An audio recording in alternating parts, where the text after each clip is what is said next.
Hola personas de YouTube, hoy les traigo esta aplicación que tiene la mayoría de los sonidos que tiene Fernanfloo en sus videos. La verdad que siempre nos saca una sonrisa, ¿no es cierto? Pero miren, acá está, a ver, modo troll, ¿no? Miren, a ver, por ejemplo, este sonido.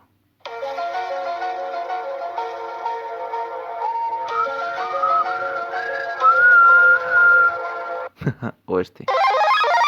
O este. Bien, la mayoría de los sonidos están en esta aplicación. Solamente búsquenos y listo, son muchos sonidos. Surprise, motherfucker. ¿No ve? Sparta! Pero cuando le da un golpe a Fernanfloo, Fatality. o... Yeah.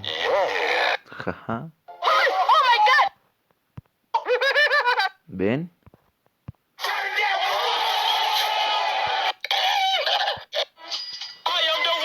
¿Lo ven? What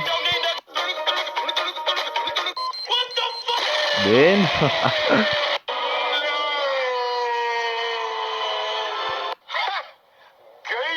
Down!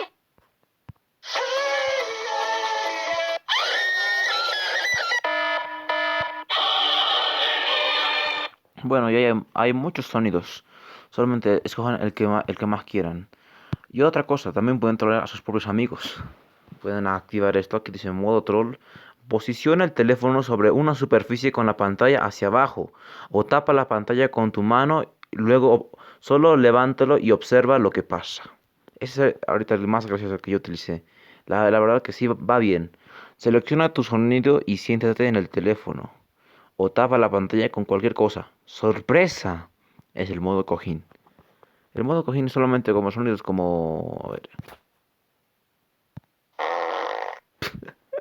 Bueno, chao.